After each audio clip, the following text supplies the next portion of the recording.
Hello, everybody. We are here in San Diego Comic-Con. We are going to be talking about what happened on day one and day two in just a little bit. But while we get everybody to get their tired feet back to their computers, I want to share with you the drone show that Disney debuted last night after the sort of not quite surprise screening of Daredevil and Wolverine. I don't want to spoil anything about the film, but I will say check out this drone show and check out the fact that it has a post-credit sequence. So enjoy this. It was at Petco Park, and it was quite something.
Whoa.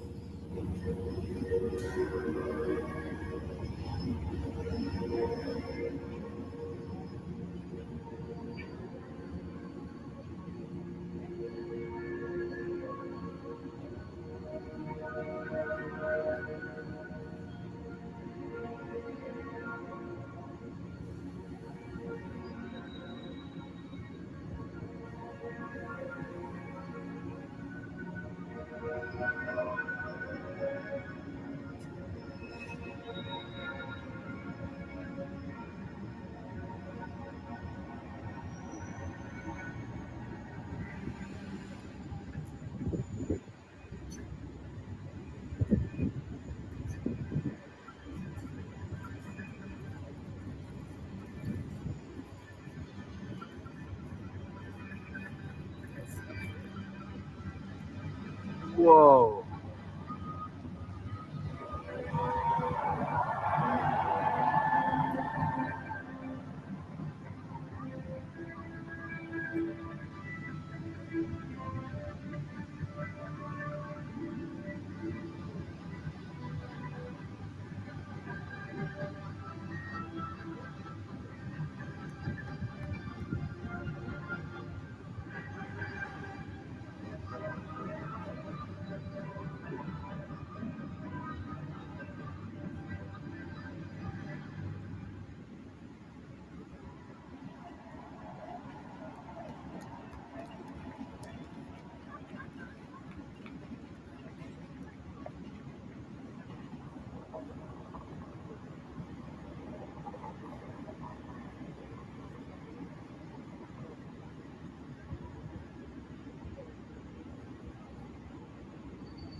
Hey, look, it's us.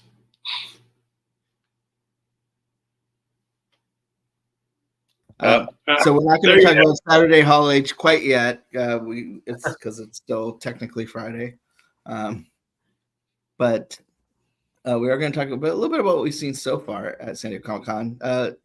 That drone show was quite something. You guys were actually busy seeing a movie, so that when you go around town here, you're not completely spoiled. Yeah. We will put up with that. No spoilers, but you like the movie? Yes. Yeah, it was definitely a lot of fun. Cool. Well, do you have your toy with you, Jeremiah? This. Oh, okay. So the big Disney panel today was Alien. What is it? Alien Romulus. Requiem. No. And Romulus. Romulus. Raccoon was the AVP that was really bad. Oh, Alien Remus. Yes. For you. We won't be able to get this on DVD or VHS anytime soon. But so that seemed like there was a lot to that. Can you give us a little bit of a rundown? It very much felt like an old Hall H panel. And I say that because since the pandemic, there hasn't really been, we had the first right after coming out of the pandemic where it was still very iffy. And then last year's was writers and actors strike. And this year is kind of the first one fully back. Went in, they had the room was lit normal. And then at one point the lights went down and the red lights came on and smoke came out like you were, in an Aliens film. The director and some of the actors took the stage. They started off with a clip, and none of this will be spoilers because most of it's in one of the trailers that's before Deadpool Wolverine. I said it correctly that time. Yeah. It kind of goes through the xenomorph's lifespan, or from birth to becoming a full that. Yeah. from the face hugger to the chest burster to the xenomorph. But they start off with the face hugger scene, and you get to see the face hugger actually attack the first person. Then they would cut back to the stage where they had Ridley Scott sent in some videos. Guillermo del Toro sent in the video to ask questions of the cast. And some of it was really interesting, but I heard more F-bombs in this panel than I think I did during Deadpool. Yeah. It's a high bar. Yeah, it was quite a bit, but it was interesting because we got to know the cast. There wasn't a lot about the movie specifically. They did Q&A, and they cut to the next scene, which is where you see the chest burster, which does not come out in a top hat and cane and sing the "Hello, My Darling." That's a Disney movie too, isn't it yet? Spaceballs. I don't think so, but Then they cut back to the cast. It was interesting to hear all the sets are practical and the xenomorphs are practical, or the xenomorph is practical. They went old school with this. They wanted to make sure that it was as close to the original as possible. This is set 20 years after the original, but 20 years before Aliens. Nobody knows the exact years, but that's. I was going to say that seems like too much time in between Alien and Aliens, but no, because she said Ripley's in status the entire time,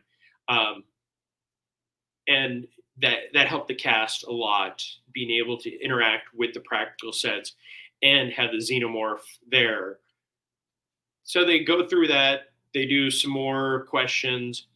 They take questions from the audience, and as somebody is asking a question, all of a sudden the lights go out. Is this that's the video. Okay, let's see it. Let's see what happens here.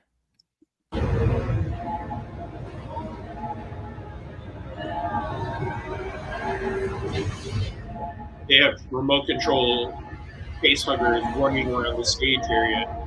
This guy comes up And wait for it. There we go. And then they cut into the final clip, which is something we've not seen anywhere. Like I hadn't seen any of the trailers, and it's the first time you actually get to see something happen. I'm not going to spoil anything more, but it has never been seen in any of the Aliens films before. And then they announced, hey, everybody gets this face hugger, which watching the moms and kids when I'm walking out of Hall H with all these people, some of them were, it isn't easy to put it on your face. So I was walking around the entire day or the rest of the day like this, looking really cool. Cool Yeah, is that's one it. word to go with. Yeah. And they also gave us free tickets to see it in IMAX. Ooh. Yeah, and that was a really cool one because, I would have gone to the AMC, the big screen, which would be great. But the footage I saw takes me back to Alien and Aliens, like very old school horror. Well, as Max said, the Aliens was the action adventure. Alien was the horror film because in space nobody could hear you scream.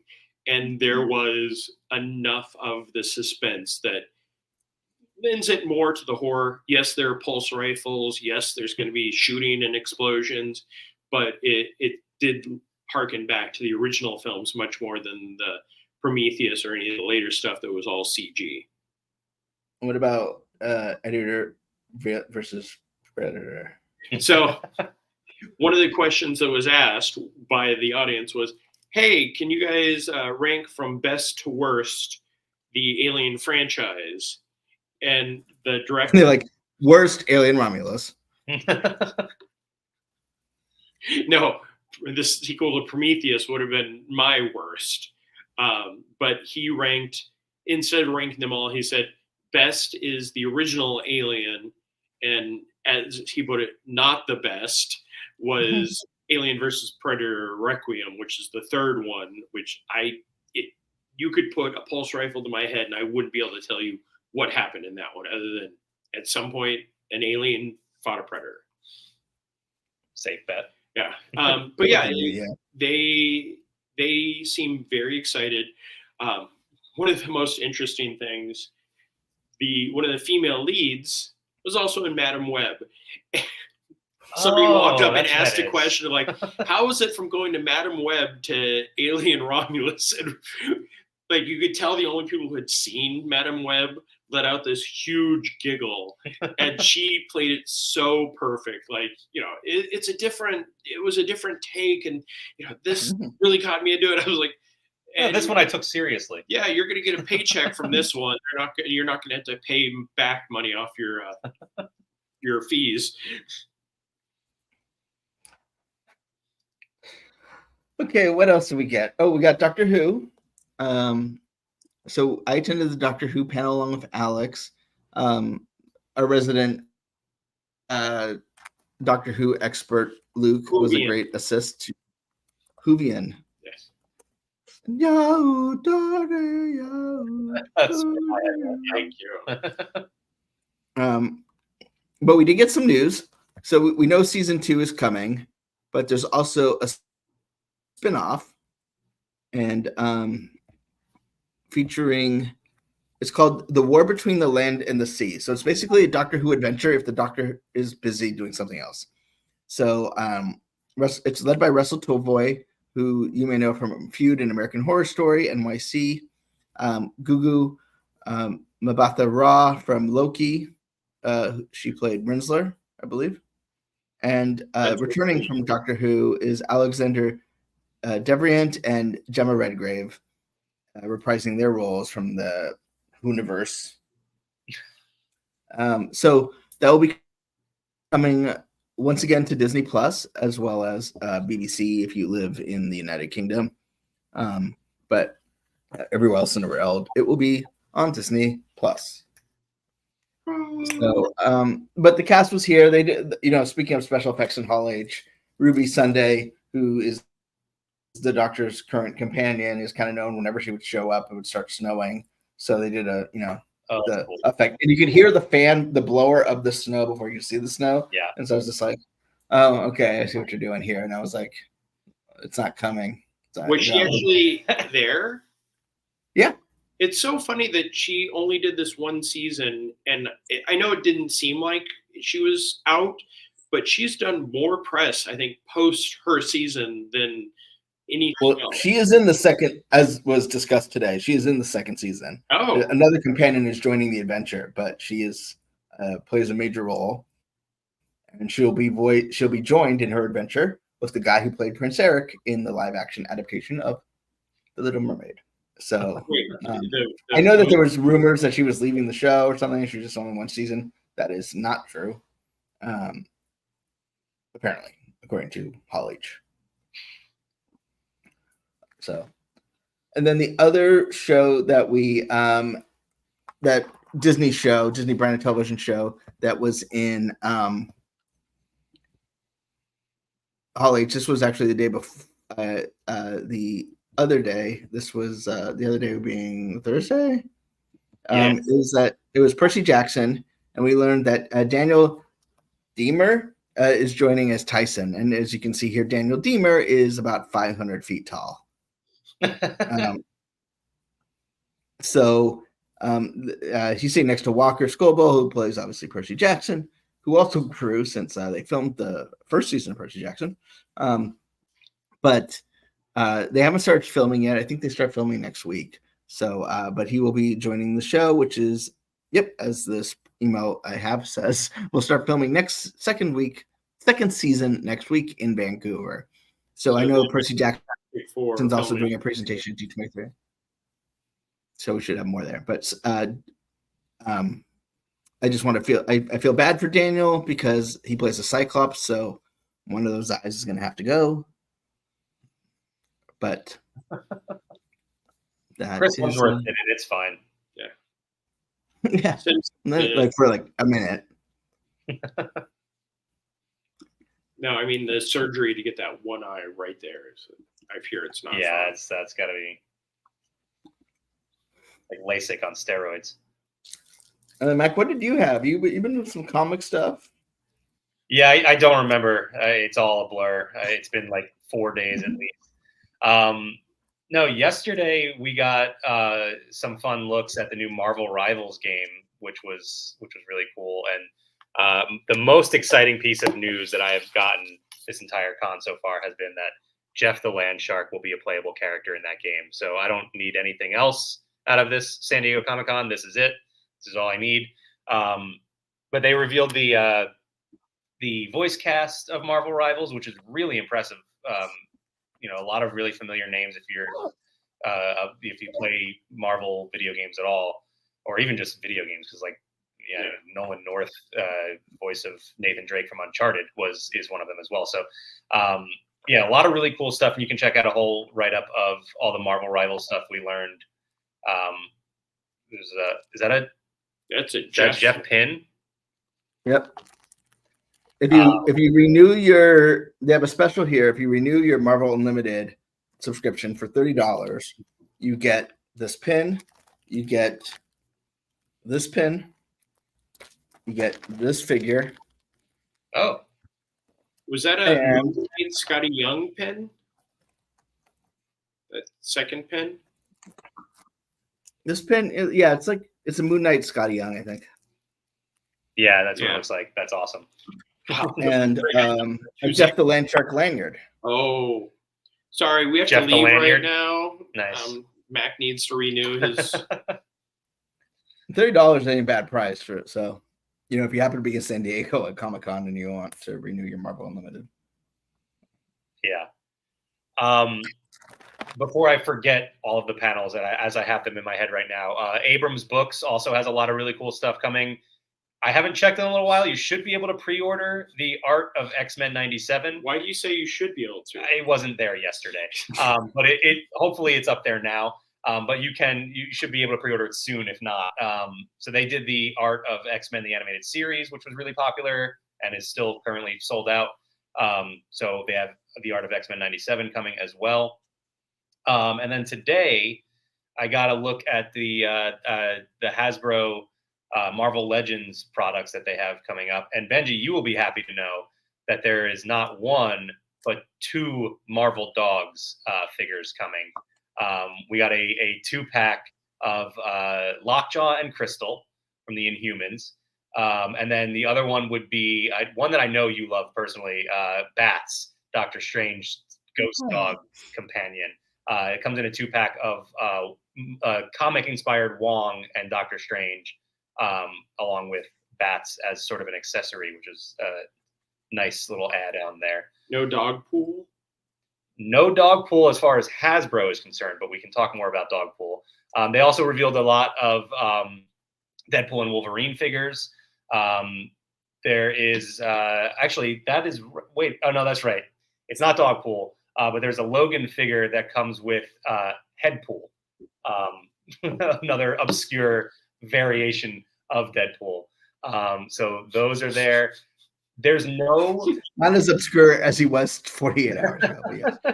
I know, you can buy him as a popcorn bucket. There's no Marvel HasLab project this year, they did say, but instead they are doing a premium, I don't know what you want to call it, jumbo size Dragon Man figure. Yeah, which is 11 inches tall. Yeah. And I think 18 inches wide. 18. Like the wingspan is crazy. So it is, yeah, it's a giant figure in lieu of a HasLab this year. And then I was not able to get into Marvel Fanfare with CB Cebulski and Kevin Feige. However, I did see Kevin Feige walk by, so that was fun. But then I got into the Marvel Comics Next Big Thing panel, where they revealed this West Coast Avengers. Benji, can you tell me, does any character in this lineup stand out to you? Ultron, Spider-Woman, Iron Man. Who is that? Jean Grey? War Machine and Firestar should be there too, I think. Yeah. I see Firestar. Yeah, Firestar and then War Machine. And is that Wasp in the corner? I don't believe so. Oh no, it's just a bird because they're West Coast. I have it on my phone. I can look. No, I was gonna say I don't remember them saying Wasp, but no, Ultron is a member of the West Coast Avengers. So, we don't know a whole lot about it just yet, but that is obviously a very strange inclusion in an Avengers lineup. So I'm interested to see where that goes. I mean, he could have been in the Thousand Lakes Avengers. Great Lakes Avengers. Great Lakes Avengers. They did reference the Great Lakes Avengers during that panel too. I said we could talk about Dogpool. That is because there is a new Dogpool Infinity comic that is out. I don't know if there you go. That is out now on Marvel Unlimited, and it introduces Catpool and Mousepool as well. So in case Dogpool was not enough. And also, how's he keeping the stock in his mouth? Don't ask questions you don't want the answer to. Donna, to answer your question, we are loopy and tired. That's how we are. Thank you for asking. You're also not in Florida, so grow up. Does anyone need to disclose their shirt? Yes. Roosevelt's. Fine maker of fine shirts that make us look finer. There's a new catchphrase for him. Jeremiah needs to go to bed. Roosevelt's, by the way, did get a shout out during the Next Big Thing panel because Ryan Penagos, who was moderating, and then CB Cebulski, the Marvel Comics editor-in-chief, were wearing matching Roosevelt shirts. They did a whole, I thought you were going to change thing before the panel started. So, CB did give them a shout out, which was cool.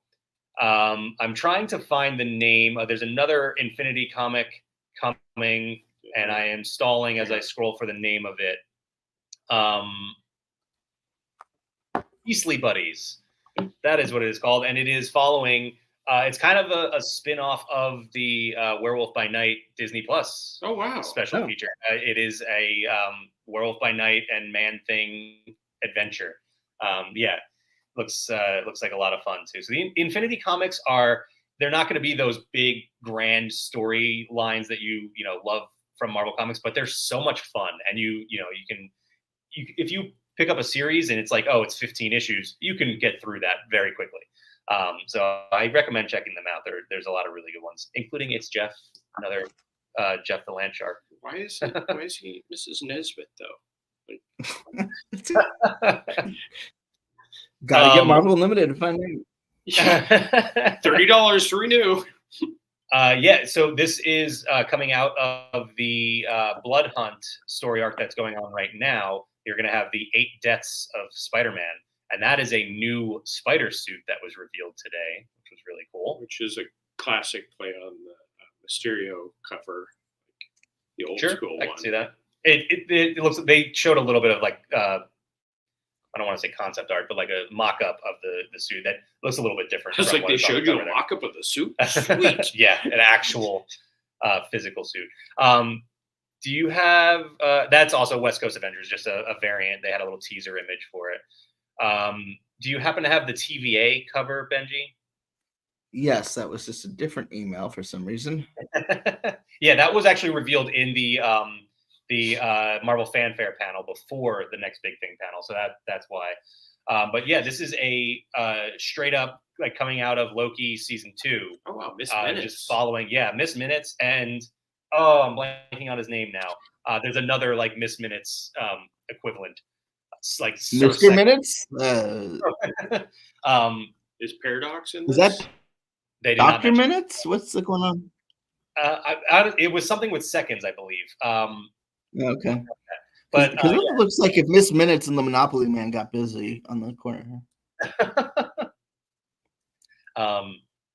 Yeah, this seems really cool. Like there's like all of the characters from Loki are going to be in this. You're going to have Mobius, you're going to have OB. Is that Gambit? Gambit does have a role to play in this as well. And then as the writer said, Catherine Blair is the writer of this new comic. She said, the TVA is big. There are characters you know and characters you think you know. And so that was their little tease for this comic series. Is Ultron in this one also? I mean, maybe. I have no idea. It's the TVA. Like, there are no rules. They can do whatever they want. So it seems like a really fun new series. Oh, here we go. TVA. And then I think there was one other email they sent. What am I missing? Oh, comics. For the TVA, Ghost Spider, Captain Carter, Heartbroken, Remy LeBeau. I'm still looking for Mr. Seconds. Oh, that's right. Yes, this was the tease at the end of this panel was just a new comic coming in 2025, just One World Under Doom. That's all we got. We didn't really get anything else about this, just that it is going to be a new Doom comic. So that should be a lot of fun. Oh, Morbius is in that. Morbius or Mobius? Mobius. Yeah, that makes more sense. Mobius.